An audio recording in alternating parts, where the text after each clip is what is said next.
Tear Bear, tearing up my heart. I've been listening to Frosted Tips, the Lance Bass podcast again. Oh, I you had taken love a little that hiatus. pod. I took a hiatus because I was listening to all the Vanderpump Rules podcasts. And so today I'm like, okay, VPR is over. Let me go back to Lancey. And so, of course, that song was in my head because I went back to my boo.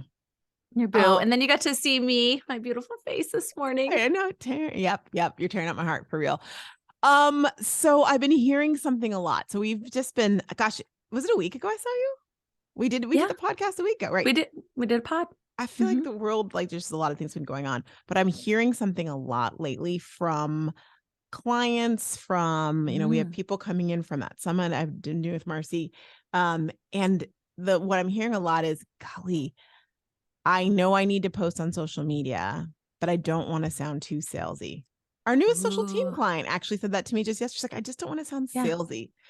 No one wants to be salesy. And I got to say that I think historically, because the Roxtalks drum is so much of like, talk like a normal person, don't be salesy. When people buy into that, then they freeze and they don't know what to post. Yes. Have you noticed that? We need to unpack that word a bit and the whole thought of even just selling in general. Yes. Yeah. Because when you realize, oh, I don't want to be too salesy, then you ask, but that's all I have ever known. It's like telling someone, okay, don't crawl, you need to walk. And like, yes, I want to walk, but I don't know how to walk. So then I'm just not going to do anything. Yeah. I'm going to freeze because it's like, okay. Yeah. So how does one, I guess the question of the day is, how do you sell without being too salesy? Oh, that's a really good question. I've Googled that before. That's a Google. You Google that stuff. You do? Yeah, no, there's no good answers. So we're here today to replace Google for you. Yes. Who needs the AI? We've got you right here. And we're real, or maybe we are not. Who knows? But I think we are. I think Roxanne is, but me, I don't know. I got a lot of fake hair, a lot of fake eyelashes going on here. Maybe I'm not real. Fake nails. Who knows? The brain's real. The brain's real, guys. The brain is real. Okay. So first of all, you have to take away the stigma that selling is bad. That's where I was going to start too, because we did not, you guys, we don't prep for these podcasts. And I'm like, that's the first part. You have to unpack that it's okay to sell. Yes. It's actually a good thing. And that's what you got to do. Yes, you sell all the time. Do you realize when you were a child and you convinced your parents that you needed to get the newest Barbie, or you convinced your parents that you needed to stay up an hour later for whatever reason, you were selling, you sold them that idea? You've been selling all your life. So stop thinking sales is a bad thing. It's not bad. It's just a matter of finding the tone and the level and the type of sales that work for you. But if you're in direct selling, guess what? Direct sales. You directly need to sell to people. That right there. You do. That does not mean you have to be the person that makes you feel slimy. No one says that. Like, oh, to be a salesman, I'm like, you got to buy this for $19.99. The price is going down. I mean, listen, okay, that's not what we're saying. But if you understand and appreciate the fact that selling is really just persuasive speaking, it's persuading someone that this thing is right for them. And if you do it genuinely, then you're good to go. But here's the second piece of the puzzle. So first of all, you have to accept sales is not a bad thing. Secondly, you have to really decide that you're going to sell people something that they actually need or want. Which means that you have to actually believe that not everybody needs your product. Oh, okay. Wow. I know. You guys, you need to let that sink in. Not everybody needs your product. And not everybody needs to join your business, to be in business with you. Yeah. That's a harsh reality. I think that's a harsh kind of thought process, because the old school thinking of direct selling is it's for everyone and everyone can do it. If we get everybody to do it, it snowballs into this big thing, but no. I say to myself, okay, you say, what, everybody needs this business, but okay, how many people have joined your team and you're like, oh, that was a dud. Like, she should not be doing direct sales. I mean, honestly, right? Not everyone's meant to be doing direct sales, and that is okay. If you have to convince someone that they need it or they need to be in business with you, they're probably not the right person. And everyone with skin does not need your product. And if you realize that, then you actually go into thinking about, what does this person need, as opposed to what do I want? I was at Ulta the other day getting mousse because my new hairstyle requires mousse.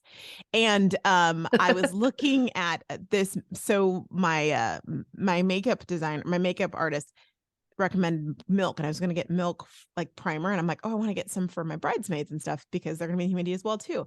And I was at Ulta and I said, do you have milk? And she's like, oh, you'll find that at Sephora. She didn't say to me, but we have something else that would be really good. You should get this instead. She told me directly where. Oh yeah, she said, actually, that's available. You'll find that at Sephora in a positive way, like Sephora is one of them type of thing. That was her actually hearing what I said I needed and then allowing and helping me get that thing. And not trying to be like, oh, wait, milk. Oh, you should use this instead.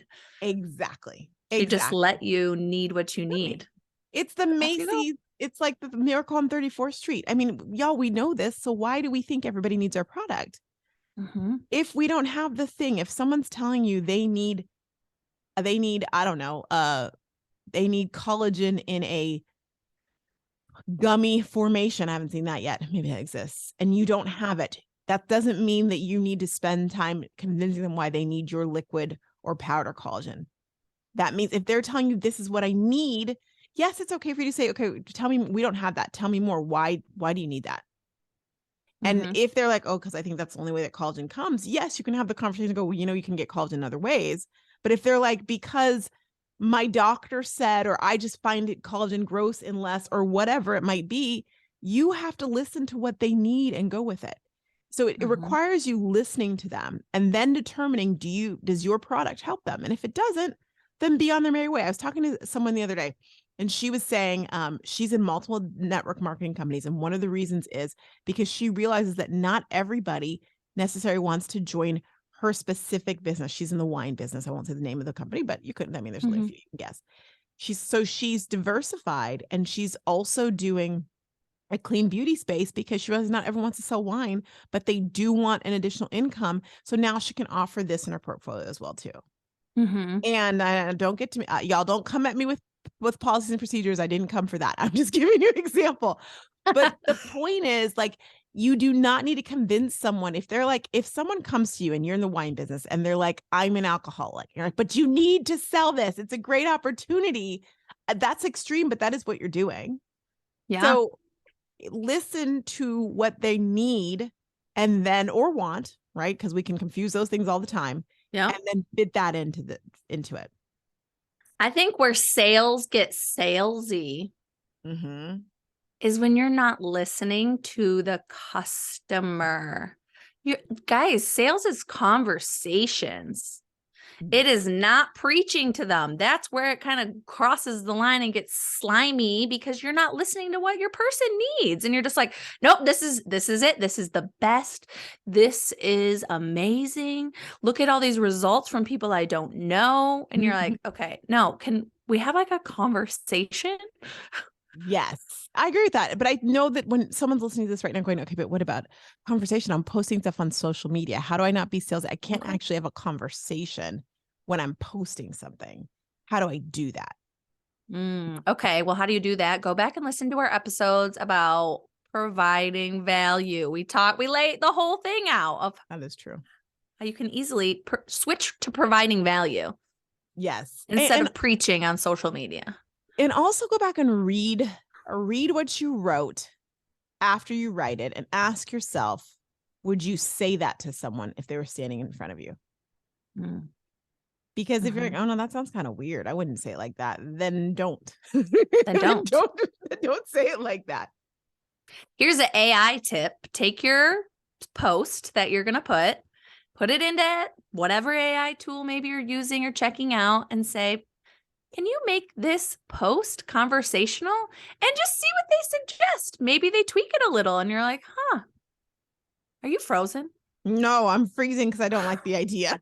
I didn't say you were going to take it and run with it, but see what it suggests. I'm just saying most of the time when I see AI written posts, they're so salesy, but whatever. Carry on. You're not using the right prompts then, because I've gotten it takes some massaging. Okay, we go back. You can listen to that last week's episode if you want to hear about the AI.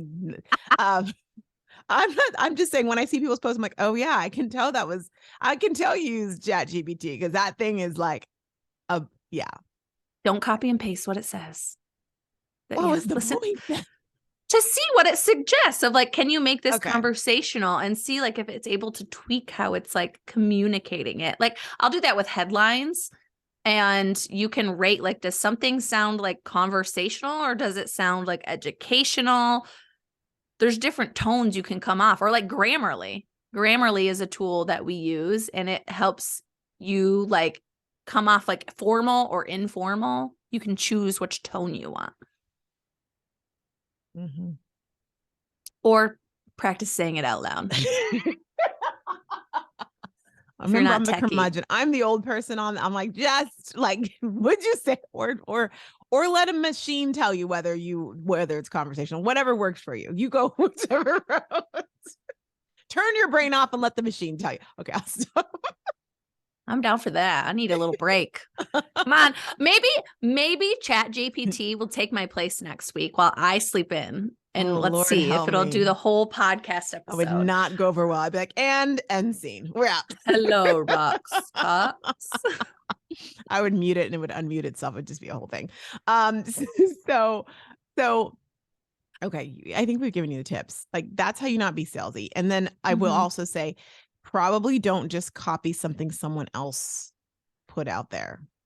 Yeah, you need to throw that tip out there. Do not copy and paste what your upline maybe suggested, or maybe someone else you saw on social media. Yeah, I'm going to say this in the nicest way. I work with the corporate side of direct selling. Don't assume just because they're corporate, they know how to write a social media post. That's not fair. Same way you shouldn't expect your upline.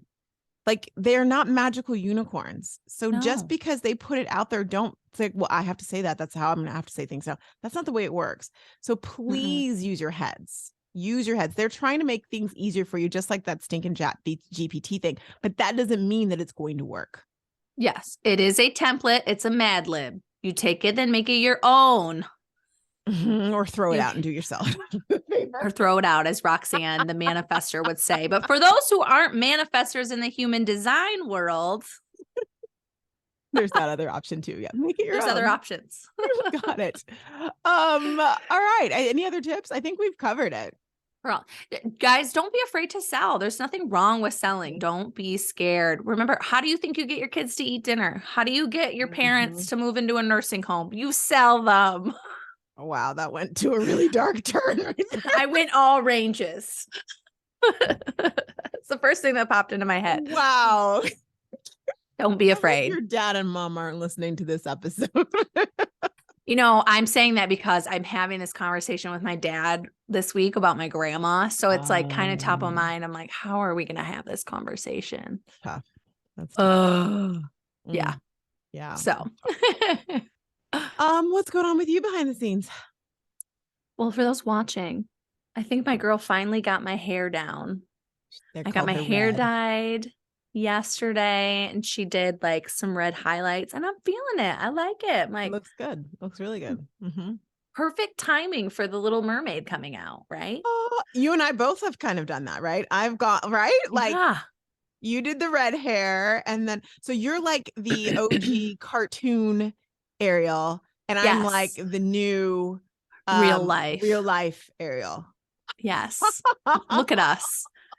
That we look at the society in a whole new world. You know, I had to do it. That's the wrong song. Oh yeah, it totally is. That's Aladdin. pulled a Taryn. I want to be where the people are.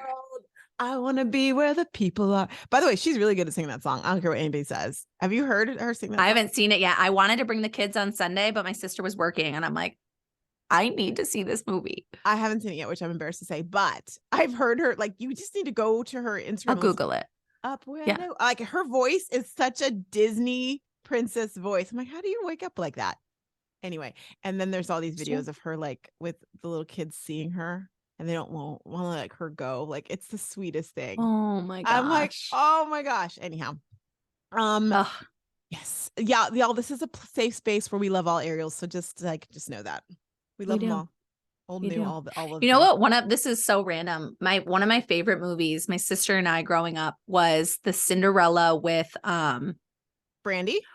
And it came on TV the other day and her and I were watching it. We're like, this is so good. Like, we like forgot that's the Cinderella we loved growing up. And wow. Like, yeah. Back then people didn't get upset when there was like a black version of something. No one was like, Brandy is not white. She can't be Cinderella. Yeah. But there was also a show called The Wiz. Now, this was before your time. So it was the black. No, I know. You know The Wiz? It scared me. There was crows on there I did not like. But that was for those of you who don't, The Wiz was the black version of The Wizard of Oz. Wizard of Oz. And it was Diana Ross was Dorothy, if I remember correctly, right? That, or was she the witch? Oh, she was the witch. The good witch. Diana Ross she was someone on there, and Michael Jackson was in it. Yeah, and he freaked me out. Well, he scared me. We are just going all the places. Let me just look really fast. The cast was Diana Ross was Dorothy. Yeah, she was. She was Dorothy. I need to rewatch that. Right. Maybe I won't be so scared now. Well, Michael Jackson was the scarecrow, so he was supposed to scare you. So there's that. Okay. Richard Pryor was the wizard. That's right. And Lena Horne was in it. She was Glinda the Good Witch. Yeah. Anyway, back then no one got mad. I guess other people didn't watch it, but we watched it. So I remember, we watched them all. We weren't like, oh, we just watched everything. We watched the rainbow. It's all good. It's okay. Yeah. What was I going to say? Behind the scenes with you, countdown. Oh, there's that thing. 24 days. Wait, no, 23 days? 23. It's definitely 23 because I saw the countdown yesterday. 23 days. Yes. Thanks to all of you who've been reaching out saying that you're enjoying the wedding content. I'm like, yay, I hope it's not like too much. I was going to do every day. Like, I made a picture every day, but this weekend I told myself, Roxy, you're going to make 30 days of pictures, but you may not post, and it's fine. And I didn't. And it's okay. So it's okay. So since we last talked, I pulled a Taryn, and I had gone, I did it prior, but the point was this weekend. I pulled a Taryn and found someone to do my hair on Instagram. I feel like a Gen Zer, like, I don't know now. I'm a millennial. Yeah, but you're like, I'm an old millennial. You're a young millennial, technically. Like, arguably, I'm a millennial. Arguably, I'm not. So you're kind of a Gen Z. Anyway, so I did it. No, I'm a middle of the ground millennial. Okay, whatever. She doesn't know. Anyhow, so I literally did the whole, like, you pay the deposit. You do the whole thing, right? You make the payment, you pay the deposit. I looked and made sure, because it was up in LA. And y'all, LA has all sorts of places. LA has some places you don't want to be. There's some people that I'm like, oh, your hairstyle is really good, but I think it might be in your house, or it might be some weird. And plus, it's black hair. So I knew I wasn't going to Beverly Hills to get my hair done. Okay. But I found a place. She was lovely. She did it. I did mermaid locks. I just worked out, so I do need to like put some mousse in it and everything. But I love them. They're so pretty. They're so Bahamian. Right? It's so island. Yeah. Yes. Up where they walk, up where they run, up where they stand. So there you go. You did it. But I wanted to say, I didn't choose this because of Little Mermaid, but I'm not mad that she has hair like this. Yeah. Maybe subconsciously. Maybe you did. I'm not even going to go down the whole rabbit hole of something I just learned, but basically every decision we make is influenced by someone else. Every single one. Not mine, but that's okay. I'm a manifestor. Well, maybe you started. So maybe Little Mermaid started because you had the idea first. Maybe. I don't know about all that. So hair's done. Lashes are done. I am in 2 days on Thursday, Baylor and I leave for a week to go to my bachelorette party because, all the ladies are invited. So poor Scott's going to be alone. We're going to Scottsdale. I saw something that's like something in the before the Veil in Scottsdale. I saw that on somewhere. I'm like, oh, that's so cute. Yeah, that's like a new destination for batch parties. I did not know that. Before I had the no Veil. idea. So, my sister hasn't given me the itinerary yet. I love a good itinerary, but what I know is that bridal shower tomorrow, the first night. Mm-hmm. And then the weekend, I know I'm going to the spa. So that's all I care about. And I'm very excited. Nice. But I got to wear white. So I'm still working on finding white workout gear. So that's been a little challenge. What can I tell you? Oh, you want to see something? Oh, wait, you can't. It's just wedding white all over there. But what can I tell you? So hair's done. I played around with some nails. I still don't know what I want my wedding nails to look like.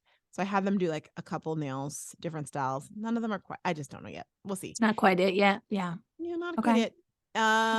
What else is going on? Oh, dress fitting. Yeah. So I have one more and then I pick it up. I have one more on Thursday, 2 days. When I get there, I go to the dress fitting. That will be that's when I officially can't gain any more weight or lose any more weight. Do anything with my weight. And then on Tuesday, I pick up the dress. But so in my dance jam, I go to Lifetime. My instructor was so sweet yesterday. He's like, I decided to bring back Beyonce, Cuff It, because Roxanne's going to her bachelorette party because he follows me on Instagram. I'm like, oh, that's so sweet.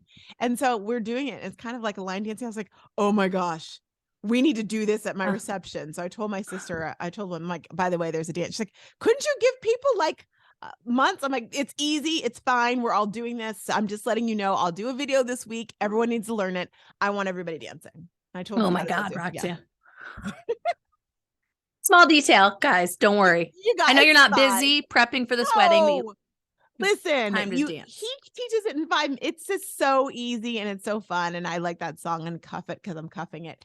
Scott and I meet with the live stream people today. Although I think I'm going to change the time of my wedding, even though I sent out the virtual invitations, because I met with the wedding planner yesterday and we met with I gotta slow down. Okay. So last week we met with Chef Carlos, which if you watch Renovation Island, or you should watch Renovation Island, the episode in season 1 where they're doing their very first wedding there, the chef loses his sous chef the day of the wedding or the day before the wedding.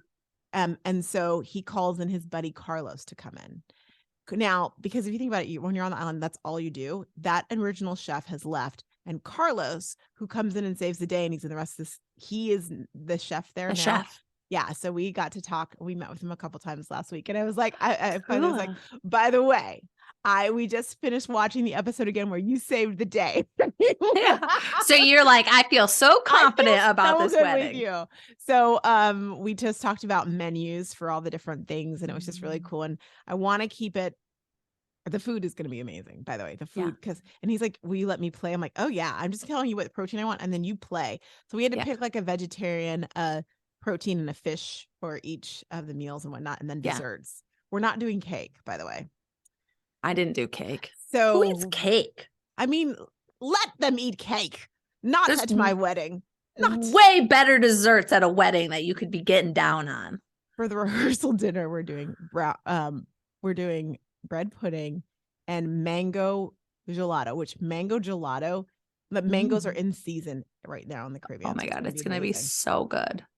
And then for the wedding, we're going to do, Scott loves cheesecake. So I'm like, well, can you do cheesecake? He's like, absolutely. So he's going to make cheesecake. And then we're doing a brownie sundae with, what is it? Coconut brandy sauce and salted caramel. Don't you give me that. Don't give me that nasty look. Girl, it is the Caribbean. Yes. If you like eating suntan lotion, that's fine. No, that's because you had the fake stuff. Anyway, it's going to be amazing. So I'm so excited about that. And then he's going to play all the things. And I told him, I said, I just have one request. I need Sky Juice is my favorite drink, or I think they call it Gully Water or something there. On islands. He's like, the Bahamans are going to love you. I'm like, I love that. I've fallen in love with that drink and I just need it everywhere. So anyway, I could keep going on forever, but I won't. it's coming together and I'm excited. That's what you need to know. We'll save more for next week. Okay, bye. Awesome. See you guys later.